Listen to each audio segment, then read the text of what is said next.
परम पूज्य स्वामी जी महाराज, मैं तो उनके चरणों की रज हूँ। ऐसे महापुरुषों का नाम लिया ना जाएगा। उनके चरणों में बारंबार कोटि कोटि दास का दंडवत प्रणाम है। वर्तमान में परम पूज्य महंत जी स्वामी श्री अयोध्या दास जी महाराज यहाँ विराजे हैं।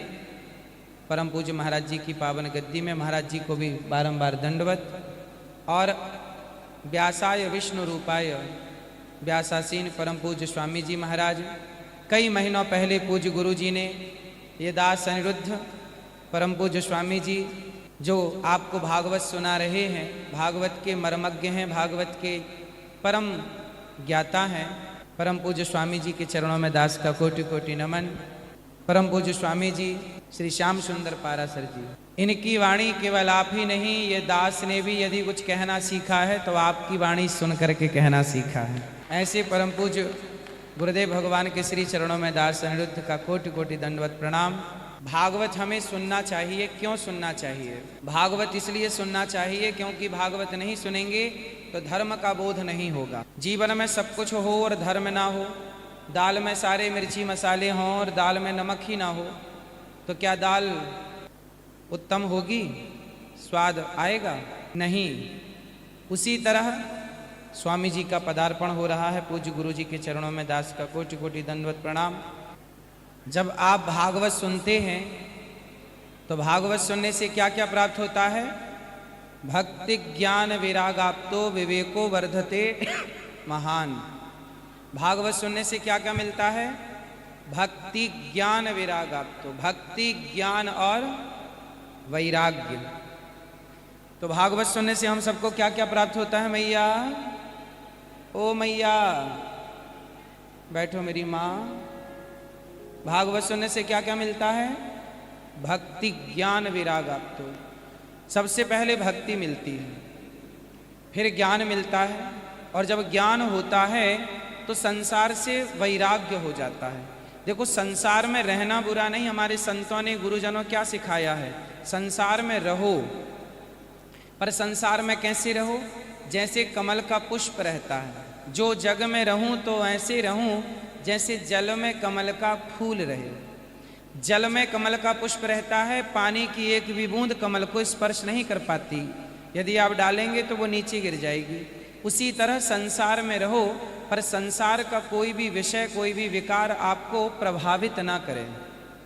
ऐसे संसार में रहना चाहिए। अच्छा, ऐसे संसार में आप कब रह सकते हो? कैसे, कब रह सकते हो? अच्छा ये बताओ, आप सब लोग, आप लोगों की मृत्यु होगी कि नहीं होगी? जोर से, जोर से, जोर से। होगी। पर भागवत जी में तो लिखा है जो भागवत सुनता है अमर हो जाता है। तो आप तो भागवत सुन रहे हैं, कैसे मर सकते हैं आप? इसलिए आप कह रहे हैं कि आपकी मृत्यु होगी, पर आप कहो तो 2 मिनट में मैं आपको समझा दूं कि आपकी मृत्यु नहीं हो सकती। कहो तो आपको समझा दूं। किस किस को बताऊं कि आपकी मृत्यु हो ही नहीं सकती? बताएं? मतलब आप सबको अमर होना है ना? वैसे भी आप जिन महापुरुषों के चरणों में बैठे हैं, उनके चरण धूलि पाकर व्यक्ति अमर ही होता है। अब जैसे भागवत जी में कहते हैं ना कि जो भागवत सुन लेता है वो अमर हो जाता है। सुखदेव भगवान ने छोटे से थे तब भगवान शंकर से उन्होंने अमर कथा सुनी थी, तो क्या हो गए थे? अब आप लोगों ने कहा कि आप मर जाओगे, और हम कह रहे हैं कि आप नहीं मरोगे। अच्छा बताओ, मरता कौन है? शरीर मरता है कि आत्मा? जोर से। शरीर। अच्छा, शरीर मरता है तो शरीर कितनी चीजों से मिलकर बनता है? कितनी चीजों से? 5। पृथ्वी, जल, वायु, अग्नि, आकाश। क्षित जल पावक गगन समीरा, पंच रचित अति अधम शरीरा। अच्छा ये बताओ, जब आदमी मरता है, चिता पे जलता है, तो उसका पृथ्वी तत्व कहाँ चला जाता है? शरीर का पृथ्वी तत्व कहाँ जाता है? पृथ्वी में। जल तत्व कहाँ जाता है? जल में। वायु तत्व? वायु में। आकाश तत्व? आकाश में। और अग्नि तत्व? अब ये 5 चीजों से शरीर बना था, और 5 चीजें पांचों में मिल गईं, तो क्या इसे आप मरा हुआ मानोगे? घड़ा मिट्टी से बना था, और टूटा तो मिट्टी में मिल गया, तो मरा कौन? मिट्टी मरी कि घड़ा मरा? कौन मरा बताइए? घड़ा मरा कि मिट्टी मरी? अच्छा ये बताइए, घड़ा है कि मिट्टी है? सत्य क्या है? घड़ा सत्य है कि मिट्टी सत्य है? मिट्टी सत्य है, घड़ा सत्य नहीं है। उस आकार को घड़ा कहा गया, सत्य मिट्टी है। उसी तरह आपके पंच तत्व सत्य हैं और पंच तत्व में जाके मिलेंगे तो मरेगा कौन? आप बताइए, मरेगा कौन? कौन मरा? आप बताइए कौन मरा? आत्मा कभी मरती नहीं है, गीता में लिखा है, नैनम छिंदंती शस्त्राणि नैनम दहति पावका। वो तो कपड़ा बदलती है, वासांसी जीर्णानि अच्छा विहाय, आज इस कपड़े को कल उस कपड़े को। बस आत्मा मरती नहीं है। शरीर 5 चीजों से मिलकर बना, 5 में मिल गया, फिर मरा कौन? सवाल फिर से आपसे, कौन मरा? बोलो, शरीर कैसे मरा? शरीर ही तो 5 चीजों से मिलकर बना था, तो शरीर 5 में मिल गया, मरा कौन? कोई नहीं मरा।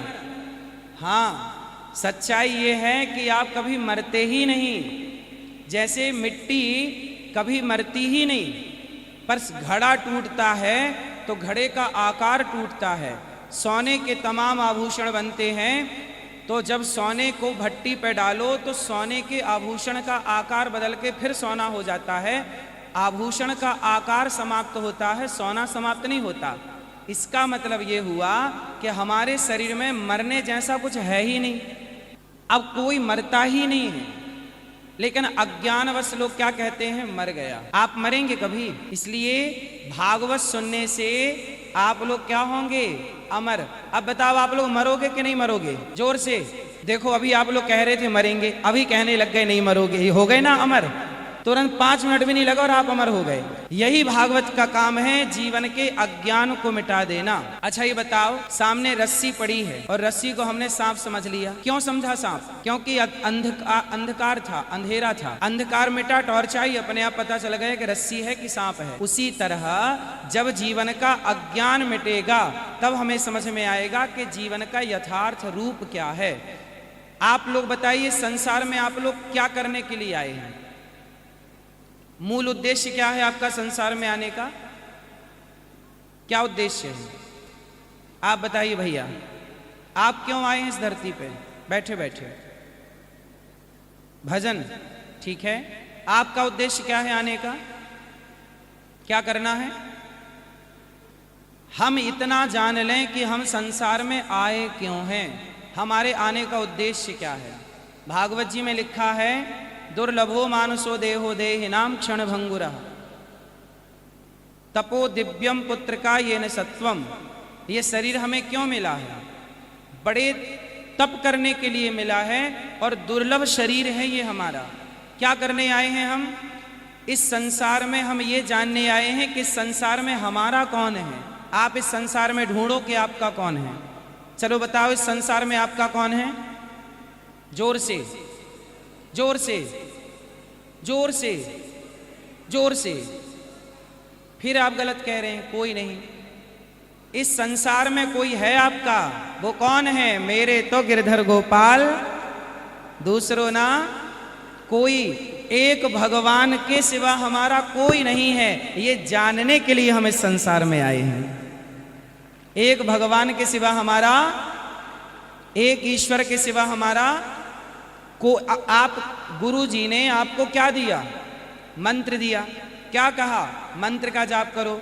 ये 25वें साल में क्या आप कर रहे हैं? मंत्र का जाप करने आए हैं। मतलब गुरु जी का यही तो कहना था कि बेटा, एक राम के सिवा हमारा कभी कोई ना था, ना कोई है, ना कोई होगा। इस संसार में ये जानने आए हैं। अच्छा ये बताओ, कई बार हमें अज्ञान ग्रस लेता है, ग्रस लेता है ना। हमें लगता है ये हमारा है, ये आपको भी कई बार लगता होगा ये हमारा है। आपका इस संसार में आपके कितने बेटे हैं? आपके कितने बेटे हैं? एक बेटा आपका है, आपका ही है। आपके कितने बेटे हैं? 2 आपके हैं, कंफर्म। पीछे आपके कितने बेटे हैं? चश्मा वाले भैया, पीछे पीछे पीछे, पीले भैया, 2 बेटे हैं। आपकी हैं? कंफर्म? हाँ, कंफर्म इसलिए करा रहे हैं कि देखो आप अयोध्या जी में बैठे हो। हाँ, और अयोध्या जी में क्या करना? हाँ भैया जी झूठ मत बोलो, प्रभु के पास जाना है, न हाथी है न घोड़ा है, वहाँ पैदल ही जाना है। इसलिए झूठ नहीं बोलने का। वैसे आप सब सच बोलते हैं, लेकिन यहाँ आप ना कई बार चक्कर में पड़ जाते हैं। आप कहते हो ये बेटा मेरा है, ये बेटी मेरी है, ये घर मेरा। देखो व्यवहार में तो बोला जाएगा कि बेटा मेरा है, घर मेरा है, माँ मेरी है, पिता मेरे हैं, गुरु मेरे हैं, व्यवहार में बोला जाएगा। पर यथार्थ में क्या बेटा आपका है? बोलो। आपके बेटे में आपकी हिस्सेदारी, आपका शेयर कितने परसेंट है?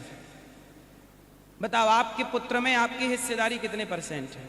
एक पिता और एक माँ के संयोग से माँ गर्भवती होती है और 9 महीने उसके माँ के पेट में जो भी संरचना होती है, बताइए वो माँ के पेट में जो 9 महीने प्रोसेस होता है वो कौन करता है? वो पिता करता है, माँ करती है या भगवान करता है? बोलो, कौन करता है? पूरे 9 महीने जो बच्चा है, पानी की बूंद से जो बच्चे का निर्माण है, वो पूरे 9 महीने का काम भगवान करते हैं। ना माँ आंख लगाने जाती है, ना पिता पांव लगाने जाता है, पूरा प्रोसेस भगवान करते हैं। और जैसे ही बच्चा बाहर आया तो हम लोग दावा ठोक देते हैं ये बेटा हमारा है। सच बताओ, वो बेटा भगवान का ज्यादा है कि आपका ज्यादा है? उसमें हिस्सेदारी आपकी ज्यादा है कि ईश्वर की? तो सच्चाई तो ये है कि वो बेटा ईश्वर का है, बेटी ईश्वर की है। हम झूठा दावा ठोक देते हैं ये बेटा मेरा है। हम इतने बारीक झूठ बोलते रहते हैं कि ये बेटा, मुझे लगता है कि ये बेटा मेरा है, ये कहना भी झूठ है। ये बेटी मेरी है, ये कहना भी झूठ है। क्योंकि ये बेटी मेरी कैसे हो सकती है? ये बेटा मेरा कैसे हो सकता है? जिसने आंख दी है, जिसने इसे सुनने की शक्ति दी है, चलने की ताकत दी है, बोलने की शक्ति दी है, क्या उसका कोई अधिकार नहीं है? इसका मतलब यह हुआ कि आप किसकी प्रॉपर्टी हैं? आप किसकी संपत्ति हैं? आप स्वयं ईश्वर की संपत्ति है। आपका बेटा भी ईश्वर की संपत्ति है। अब मुझे आप लोग ये बता दो आखिरी में कि आप ईश्वर को कुछ देना चाहें तो क्या देंगे? ये भैया बताएंगे, मोबाइल वाले दादाजी हमारे, आप बनाइए वीडियो, बताइए आप ईश्वर को देना चाहेंगे तो क्या देना चाहेंगे? क्या है वो चीज आपके पास जो आप ईश्वर को देना चाहेंगे? क्या देंगे आप भगवान को? आप बताइए, क्या देंगे? क्या? भक्ति। भक्ति आप ईश्वर को देंगे, भक्ति ऑलरेडी उनकी है। आप बताइए क्या देंगे ईश्वर को? बताओ, ईश्वर को देने योग्य क्या है संसार में? क्या भाव? कौन सा भाव? आलू क्या भाव? कौन सा भाव? प्रेम भाव। क्या दे सकते हैं ईश्वर को? सोचिए, आपको ये जानना बहुत जरूरी है कि हम ईश्वर को दें क्या? पत्रम पुष्पम फलम तोयम, क्या पत्ता दें, क्या पुष्प दें, क्या फल दें, क्या जल दें? आजकल लोग भगवान को पैसा देते हैं, नारियल देते हैं, मिठाई देते हैं, पैसा, सोना चांदी, हीरा मोती वस्तु देते हैं। मुझे लगता है कि बताओ, इन वस्तुओं की ईश्वर को जरूरत है? मिठाई की जरूरत है? अरे जिसने गन्ने को मीठा बनाया उसे कौन सी मिठाई दोगे?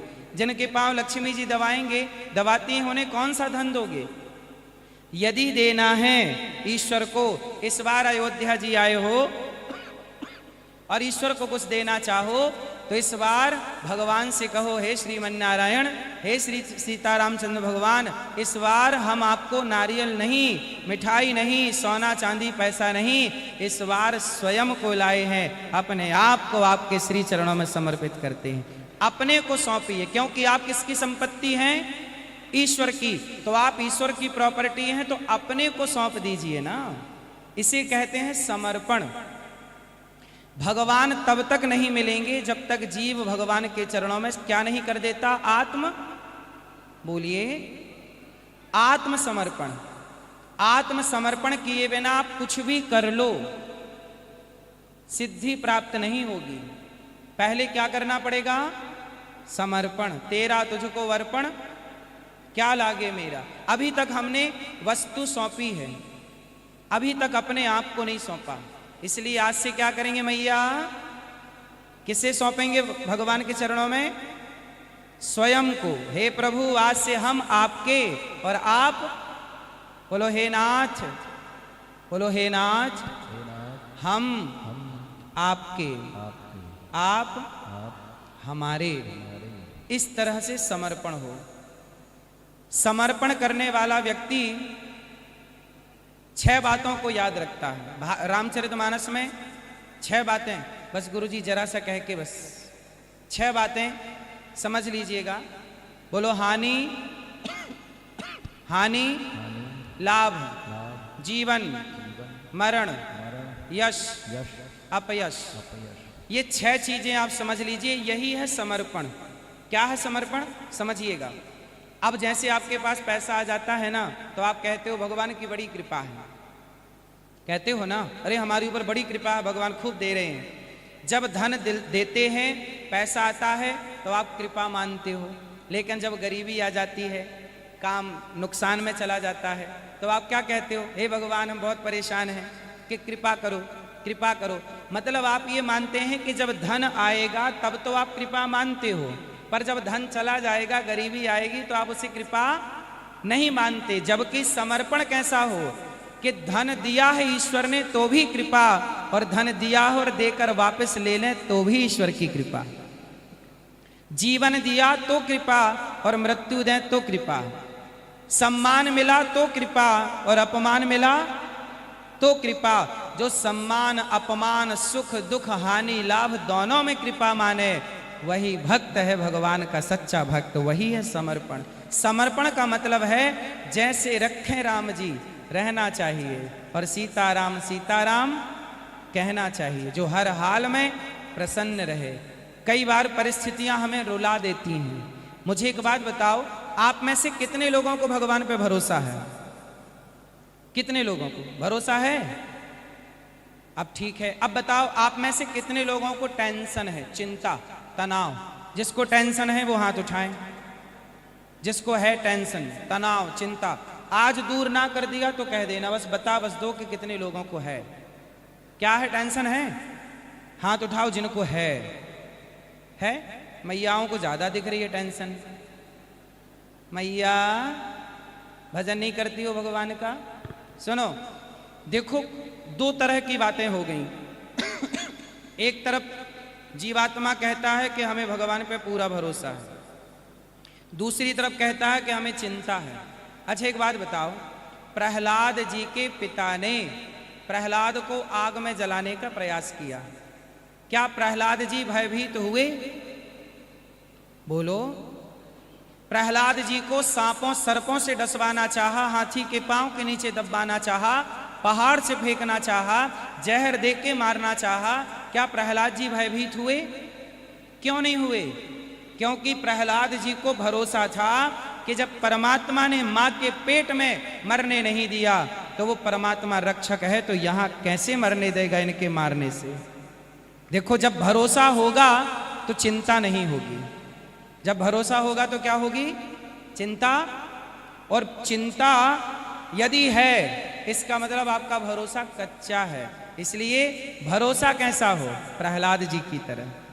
देखो, 2 आंखें होती हैं, एक आंख है प्रहलाद की और एक आंख है हिरण्यकश्यपु की। हिरण्यकश्यपु कहता है तेरा भगवान कहाँ है? प्रहलाद जी कहते हैं न केवलम में भवतस्य राजन सबई बलम बलि नाम चा परेशान। पिताजी कहाँ नहीं है, जिस बल से आप बोल रहे हैं वो बल भी ईश्वर का है, जिस बल से देख रहे हैं वो बल भी देखने का ईश्वर का है। हिरण्यकश्यपु बोला कि मुझे क्यों नहीं दिखता? देखो, हिरण्यकश्यपु को भगवान नजर नहीं आ रहे, पर प्रहलाद कह रहे हैं कि मुझे तो इस खंबे पर भगवान दिख रहे हैं। अब बताओ, हिरण्यकश्यपु की आंखें यदि होंगी, हिरण्यकश्यपु का नजरिया होगा तो हम ईश्वर को नहीं देख पाएंगे, पर प्रहलाद का नजरिया होगा तो खंबे में भी ईश्वर का दर्शन हो सकता है। अब बताइए, प्रहलाद के लिए हिरण्यकश्यपु ने जब खंबा तोड़ा तो नरसिंह भगवान प्रकट हुए कि नहीं? अब मुझे आप लोग बताओ कि जिस खंबे से भगवान प्रकट हुए, क्या उस खंबे की प्राण प्रतिष्ठा हुई थी? उत्तर दो। नहीं हुई।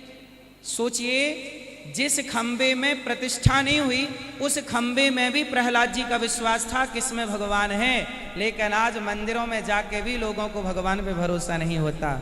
मंदिरों की मूर्तियों को भी वो कहते हैं तो पाषाण है, पत्थर है। भाई यदि आप पत्थर मान के ही जाओगे तो आपको पत्थर का दर्शन होगा, लेकिन भगवान का दर्शन करना हो तो हिरण्यकश्यपु की दृष्टि से नहीं, प्रहलाद की आंखों से देखने का प्रयास कीजिएगा। जो प्रहलाद की आंखों से देखेगा वो कण कण में ईश्वर को पाएगा। प्रहलाद की आंखें नहीं होंगी तो ईश्वर कहीं नजर ना आएगा।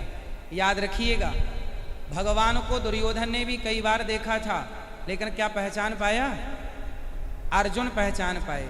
इसलिए भगवान को देखना है तो अर्जुन की आंखें चाहिए, प्रहलाद की आंखें चाहिए, नामदेव की आंखें चाहिए, और ऐसे महान पुरुष गुरुजनों की आंखें चाहिए। यदि ऐसी आंखें होंगी हमारे पास तो हम कण कण में अपने ईश्वर को पहचान लेंगे, और यदि आंखें नहीं होंगी ऐसी हमारे पास तो सामने भी खड़े हो जाएंगे तो हम उन्हें पहचान नहीं पाएंगे। इसलिए आप बहुत भाग्यशाली हैं, कैसे गुरुजनों की छत्र छाया में बैठे हैं, और ऐसे गुरुजन कहीं जाते नहीं हैं, वो सदा हमारे हृदय में रहते हैं, हम सबके भीतर रहते हैं, और हम सबका मार्गदर्शन ऐसे महापुरुषों को भेज भेज करके करते रहते हैं। आप सबका दर्शन करके, गुरुजनों का दर्शन करके, आप भक्तों का दर्शन करके मुझे अच्छा लगा, यहाँ आकर बहुत अच्छा लगा। आप दिन भर नाम जप कर रहे हैं, और नाम जप करने वाले भक्तों का दर्शन करना मतलब भगवान का ही दर्शन करना है। इसलिए भक्त और भगवान में भक्ति भक्त भगवंत गुरु चतुर नाम बपु एक, तो यह एक मान करके आप सबके चरणों में दास कोटि कोटि दंडवत प्रणाम करता है। आप सबकी इसी तरह भक्ति बढ़े, प्रेम बढ़े, गुरु निष्ठा बढ़े, और गुरुजनों के प्रति दिनों दिन प्रेम बढ़ता जाए, क्योंकि गुरुजन भी हमारे प्रेमावतार ही हैं। तो राम ही केवल प्रेम प्यारा, भगवान प्रेम से मिलेंगे, ऐसी दिव्य कथाओं से मिलेंगे। पूज्य गुरु जी के चरणों में दास का कोटि कोटि दंडवत प्रणाम। और अब कभी मत बोलना कि आप मरोगे। जो कथा सुनता है, जो नाम जप करता है, कभी नहीं मरता। जो ऐसे महापुरुषों की शरण में है वो कौन मरता है? केवल वह अज्ञान, वह मरने की जो भ्रांति है। कबीरदास जी कहते, हम ना मरब मरी है संसारा, हमें मिला जीवावन हारा। हमें तो जीवाने वाला मिल गया है, हम क्यों मरेंगे? इसलिए आप सब सदा ऐसे अमरत्व की प्राप्ति करें। नाम ही अमृत तब कथामृतम, कथा ही अमृत है। कथा पीने वाला कैसे मरेगा? गुरु जी के चरणों में दास का कोटि कोटि दंडवत प्रणाम। आचार्य चरणों में बारंबार नमः। श्री सद्गुरुदेव भगवान की जय। भक्तवत्सल सब लोग भगवान की अपने तालियों के साथ पूज्य चरण के सम्मान में अपना श्रद्धा सुमन अर्पित करें। और अब मैं परम पूज्य व्यास जी महाराज के श्री चरणों में प्रार्थना करता हूँ। श्रेयसाम यत भवेत् श्रेयः, पावनानां च पावनम, इष्ट प्राप्तिकरम शाश्वत साधनम तद बदाधुना। पूज्य व्यास जी महाराज। बोल भक्तवत्सल भगवान की। श्रीमद्भागवत महापुराण की। श्री सद्गुरुदेव भगवान की। प्रेमावतार की। करुणा निधान की। जय जय श्री सीताराम। जय जय श्री राधे